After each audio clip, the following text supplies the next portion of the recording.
Alright, I'm headed back up to the cabin, and here is a cute, big, come here buddy, come here, that's a blow snake. He'll bite you hard because they're a constrictor, but they're good for mice. Come here buddy, hang on, I'll take you. I mean, I really don't want to be bit because they can. Ooh, you hear him? Ooh, see, they'll bite the hell out of you. All right, just go. I want you by my property, though.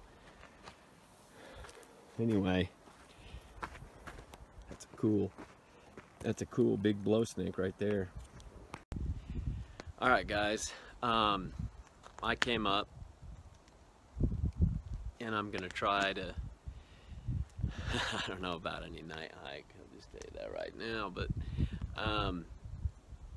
I think I'm gonna go out in the morning and hike back into I'll show you the mountain range.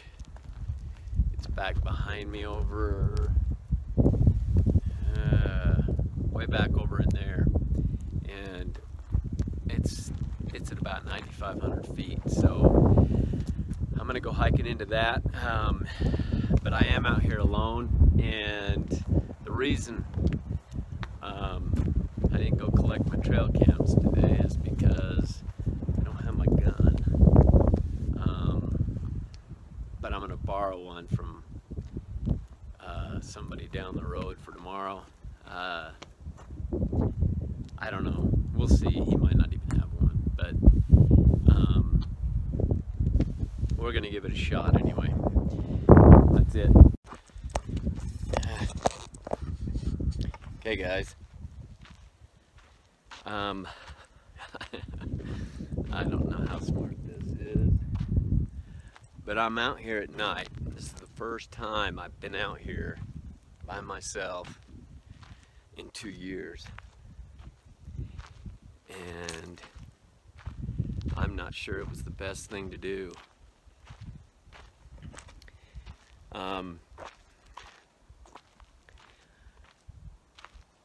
I've been trying to burn a lot of crap that we have that's left over, and I'm trying to do a little bit of work on the cabin, but it's still just really creepy out here when you're alone, because there's nobody within miles of where I'm at. Nobody. I mean, I'm pretty much out here alone. If something happens, I think the next closest guy's 4 or 5 miles away, and that's a rancher clear down on the bottom. So anyway, I was gonna go out and do some messing around, but I'll go out tomorrow. This I guess I know you guys can't really see me, but I want you to hear this. I don't even know why I'm out here. This is freaking me out. Listen. That's a dog. I'm not talking about the dog. There's something screaming.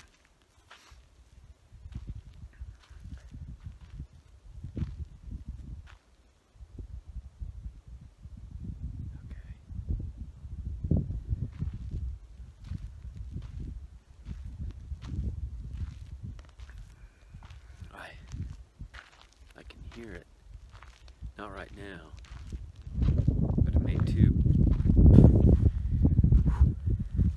Loud. Screams.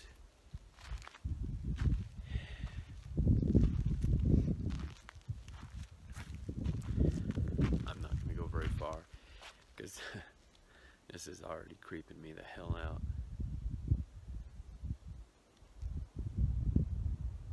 But you gotta hear that. It was a long way away, but it was still crazy.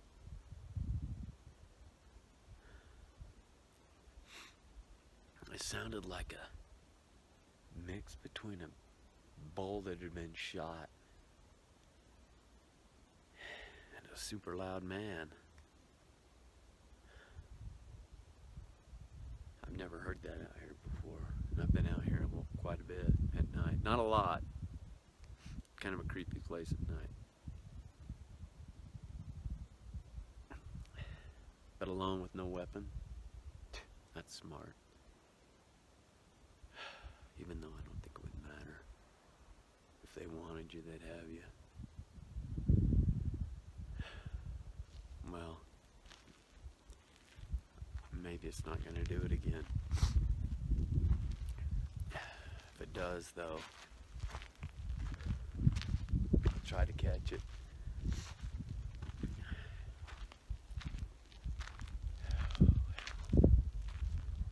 I burned up the rest of my steak, so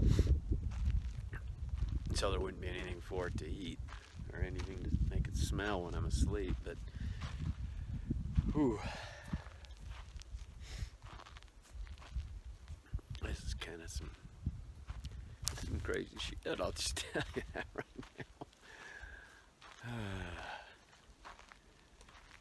If you'd asked me after that footprint if I'd ever be out here again, I'd have said hell no. And here I am. I'm just hoping it's not aggressive, whatever the hell it is. I mean, there's mountain lions out here all over the place. Hell, I don't fear them. Coyotes, no. Wolves, no. Even a bear, you got a chance. Something bigger than a bear that's aggressive and strong as hell, you don't stand a chance. Even with a gun, because you know there's more than one. You'd have to have an AR-15 modified to pure automatic, and even then I don't think you'd be safe. I'll come back in a minute. Alright, I'm out here in my bunkhouse.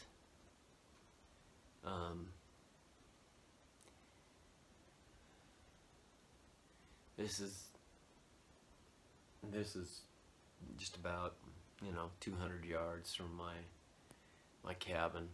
But this is where I'm staying while it's, I can't sleep in it now, it's not finished, but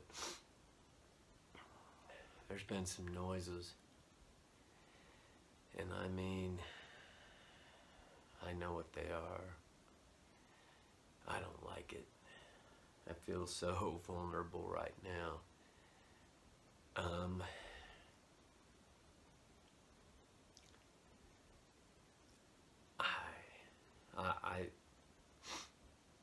The noises I've heard have been a long way off, but not that far. I'm going to try to capture something tonight as far as the sound goes. I'm not going to go out and film anything. I have no desire to go out there without any kind of weapon or anybody or even a dog. So there's people that know I'm out here, my wife and kids, and everybody know I'm here. My contractor that works on my home, he actually lives out here, but he's still 15 miles from here. So I'm on my own, and this isn't my cup of tea. So I'll try to capture some of that. That was the most intense, deep, low moan, growl. I mean, it was almost a honk, like a cow that had been shot with human characteristics. I don't know what it was. I really don't. Well, no, I take that back. I know exactly what it was, but I want to not know.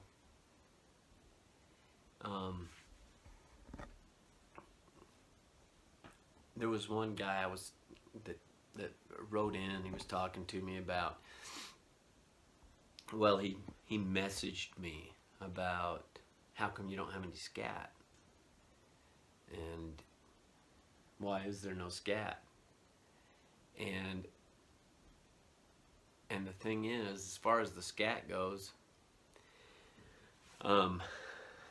There isn't any, because if any of you have had a dog and you've watched them in a park, what do they go do? They go eat shit. That's what they do. It might not be their own, but it's somebody else's. They do it. So you imagine a coyote that's hungry as hell. What's he gonna do? He's gonna eat scat. I would bank on my life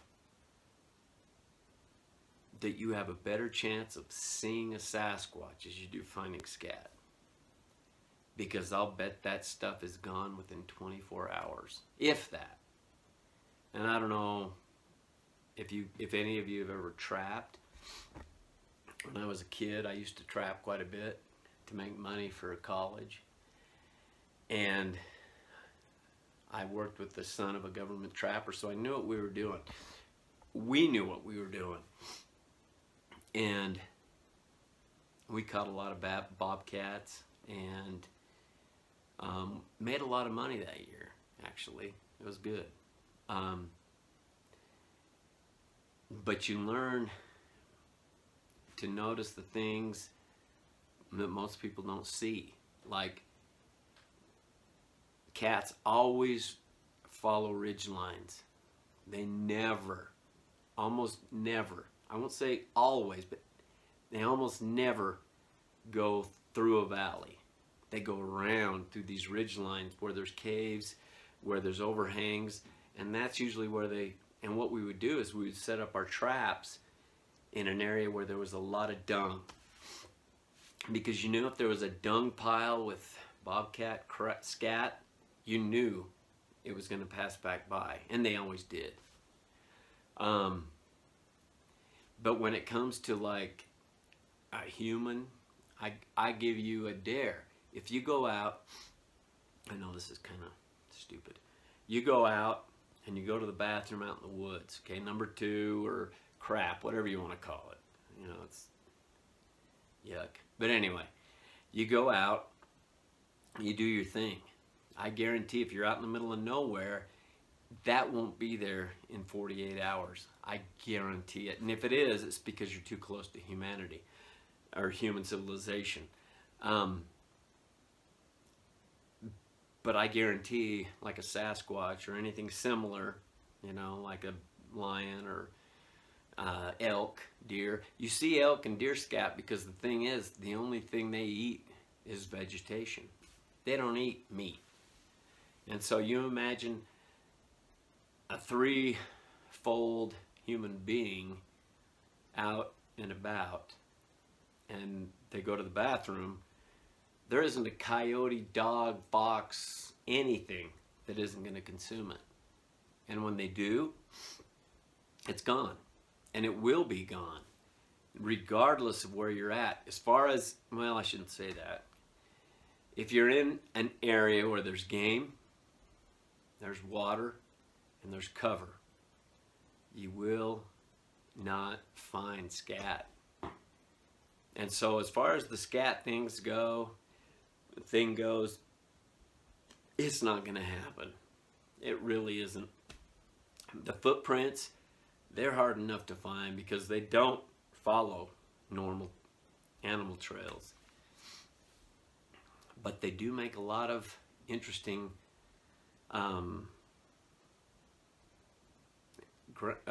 what is it called?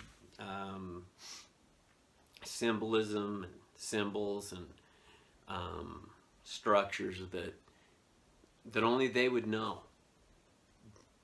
But anyway, I'm just talking about the scat. It'll never fail. When we used to trap, we would never catch coyotes because they're so clever.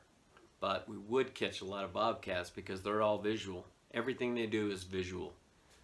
And in order to set a trap for them, you had to hang something with a fishing line so that they could visually see it from a distance. And if they saw that, they would come to it. And then what you do is you dig a hole and put your scent at the end of that hole, which would cause them to come closer. Now what you do with that, and I'm sure you don't care anything about what I'm saying, but Cats won't step on sharp objects. They won't. They'll step over it. So the way to catch a bobcat is we would make a ring of rock around the trap, and then we'd funnel the hole with sagebrush, so the only way they could get to see what was at the end of the hole, and we'd put our scent on a fluff of rabbit fur, okay? The only way they could get there was to follow up and step over the rocks into the trap, and it never failed. We always caught things. And it was good back then, $350 a pelt for bobcat. Now, I wouldn't do it. I like bobcats. I even like mountain lions. I think they're really cool. Like today, I found a snake. It was a blow snake, but again, it was really cool. But what I'm saying is, for us to think that we're going to find their scat out there, you're dreaming. It's not going to happen. Probably ever. Unless they do it right before you get there. And you might see it. I just think in general, we need to think more about how intelligent they are. And I'm probably the only one here in this whole Bigfoot thing that believes that Sasquatch are capable of making a snare. Now the reason I think that is because they're not stupid, or we would have seen them 100 times, thousands of times, and we would have caught them or shot them, whatever it is. Even though I do believe some have been shot, some have been killed, some have been brought in for bounty or brought in for biology, DNA, whatever. I don't know the agenda of others, but I do realize they're smart. I came across a squared snare. It wasn't round like normal snares. It was square, and it was made of sinew. And the only way a rabbit or something similar could get through that is through that snare. It was probably 2 years ago, and I didn't think anything of it. I just thought it was really weird. I was thinking some trapper is going above and beyond.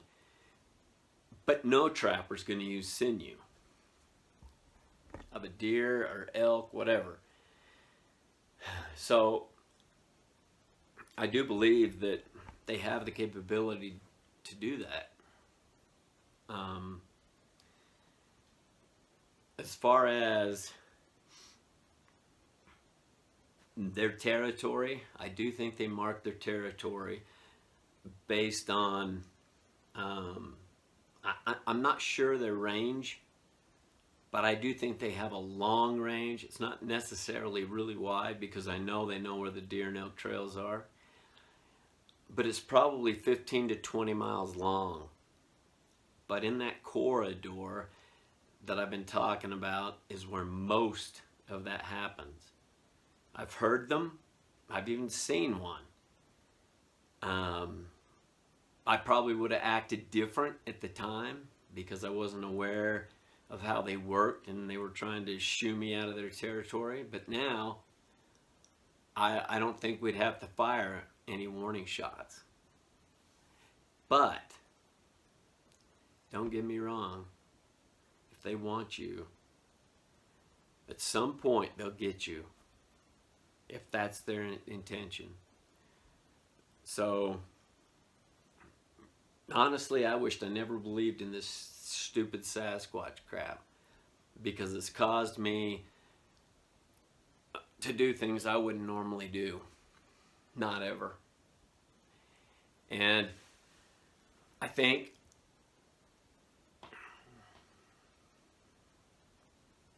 that they're very intelligent and that they have the capability to sense. I know I've talked to a lot of people about infrared, and now they can spot it and see it from a distance. And they may, you know, good chance they can if they have nocturnal vision. But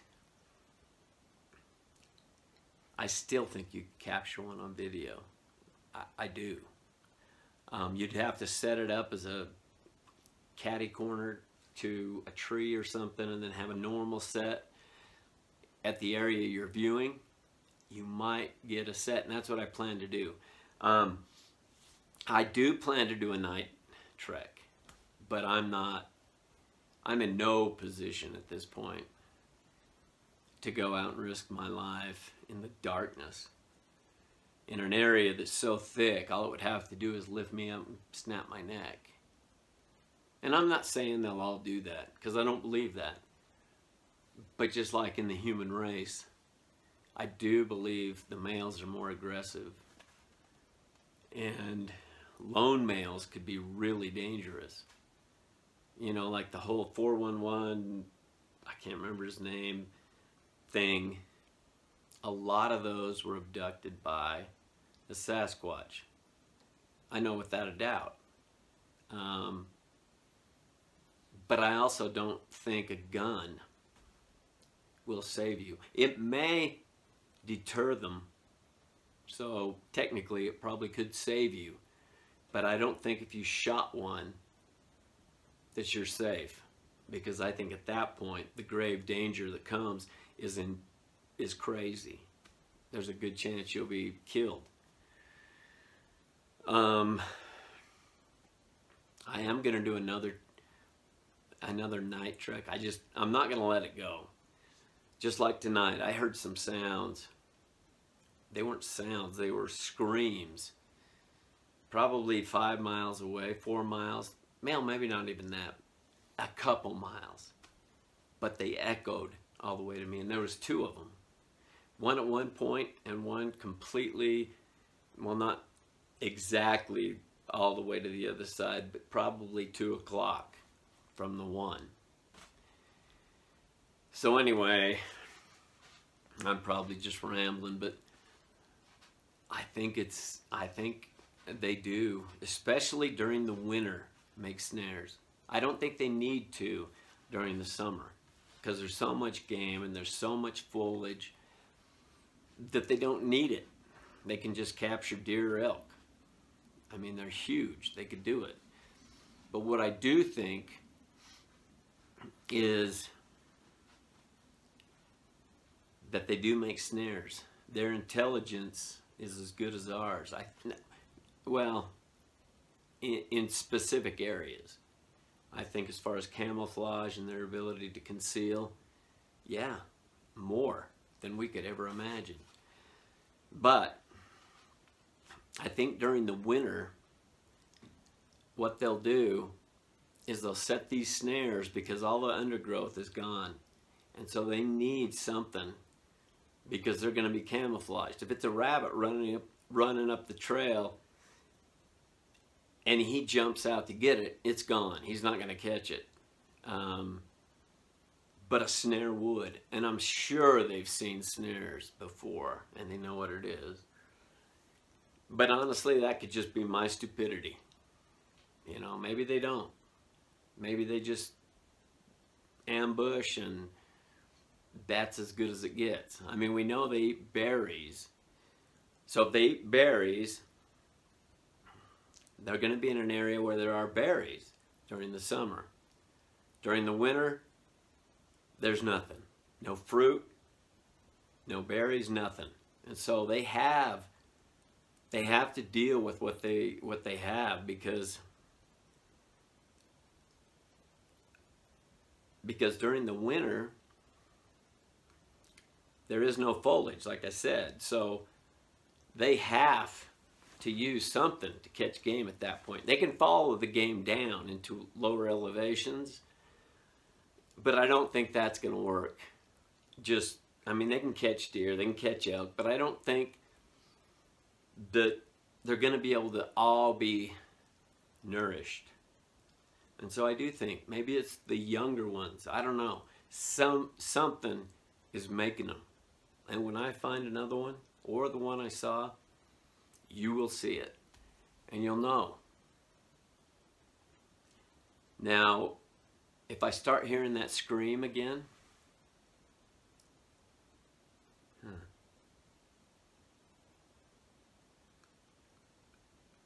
I don't know, that was weird.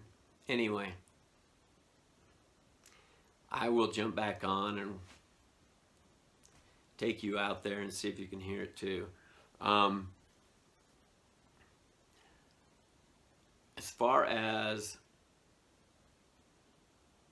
being able to see them like a sighting, I think they allow it.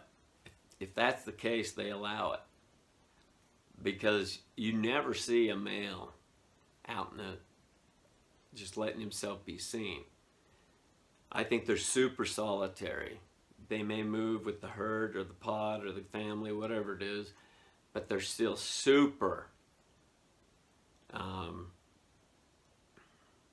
They're loners. A lot of the time they'll be loners, especially if they've been kicked out of a pod.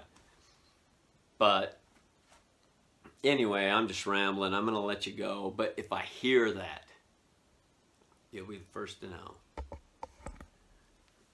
All right.